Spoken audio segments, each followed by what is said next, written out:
हमारी देशभक्ति हमें ललकार रही है, तो कम से कम 1 साल के लिए हमें विदेशों में जाने की बातों को टालना चाहिए।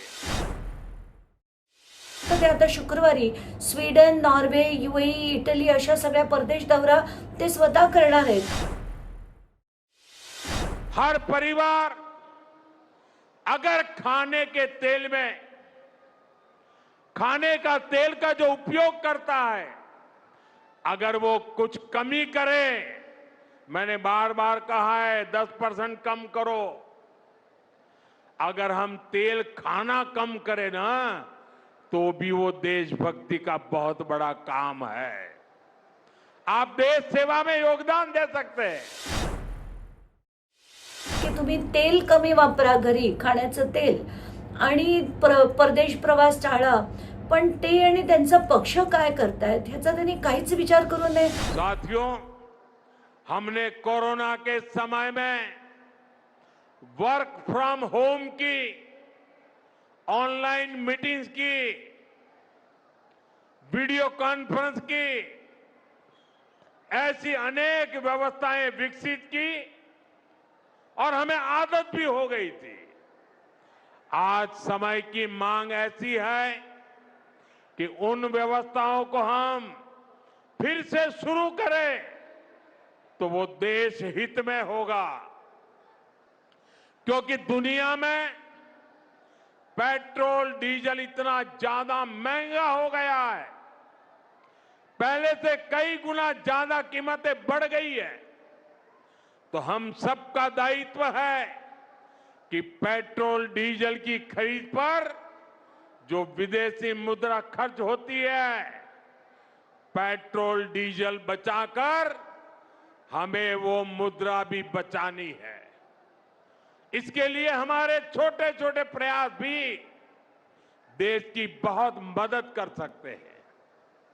जैसे आजकल जो विदेशों में शादियों का, विदेशों में घूमने का, विदेशों में वैकेशन पर जाने का मिडिल क्लास में कल्चर बढ़ता जा रहा है।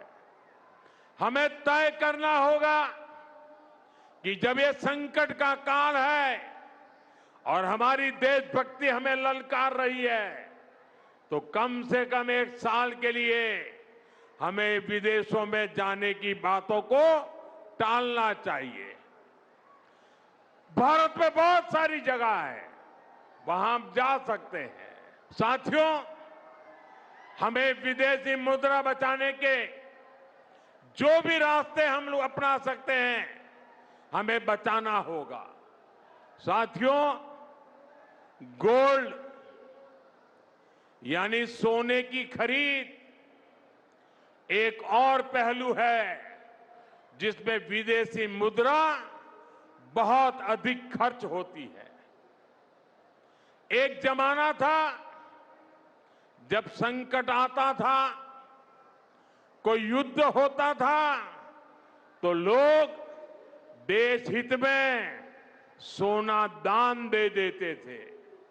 आज दान की जरूरत नहीं है, लेकिन देश हित में हमको ये तय करना पड़ेगा कि साल भर तक घर में कोई भी फंक्शन हो, कोई भी कार्यक्रम हो, हम सोने के गहने नहीं खरीदेंगे, सोना नहीं खरीदेंगे।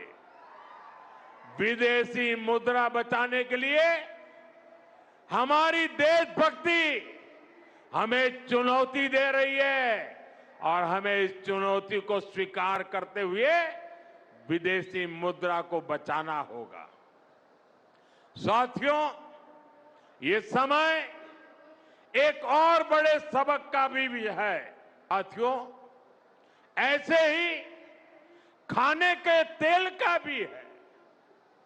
इसके आयात के लिए भी बहुत बड़ी मात्रा में हमें विदेशी मुद्रा खर्च करनी पड़ती है।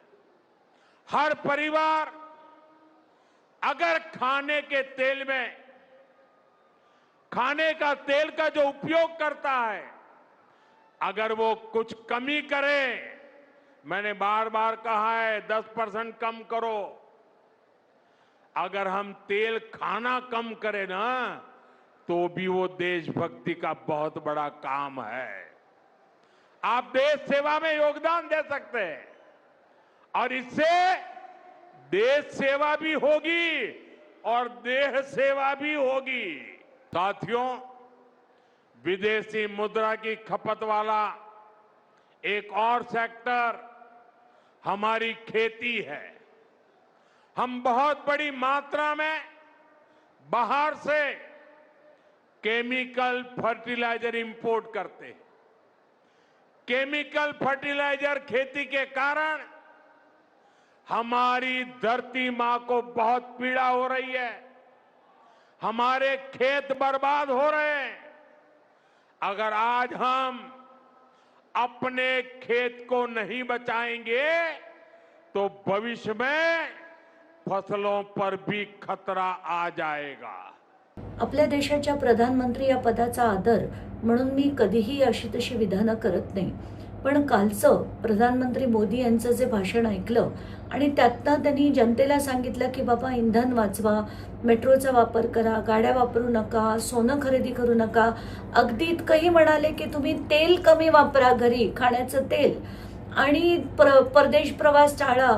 पण ते आणि त्यांचा पक्ष काय करतायत ह्याचा त्यांनी काहीच विचार करू नये. म्हणजे काल ते 3 ठिकाणी गेले, तेलंगणाला गेले, बेंगलोरला गेले आणि जामनगरला गेले. प्रत्येक ठिकाणी त्यांनी पब्लिक रॅलीज घेतल्या. आता ते स्वतः चार्टर्ड फ्लाईटने जातात. तिथे गेल्यानंतर 40-50 गाड्यांचा त्यांचा ताफा असतो. तर हे करणं कितपत योग्य आहे? इतकंच नाही तर ते आता शुक्रवारी स्वीडन, नॉर्वे, UAE, इटली अशा सगळ्या परदेश दौरा ते स्वतः करणार आहेत. तर मला हाच प्रश्न पडला एक सामान्य स्त्री म्हणून की बाबा हे योग्य आहे का? प्रॅक्टिस व्हॉट यू प्रीच हे खरं असायला नको का? आणि जर त्यांना तसं करायचं असेल तर त्यांनी तसं स्वतः वागून दाखवावं. आपल्या नेत्यांना सांगावं की यापुढे तुम्ही असे दौरे बंद करा, चार्टर्ड फ्लाईट्स वापरू नका, तुम्ही सामान्य फ्लाईट्सनी जात जा, अगदी जेव्हा फारच गरज असेल तेव्हा वापरत जा. पण तसं होताना दिसत नाही.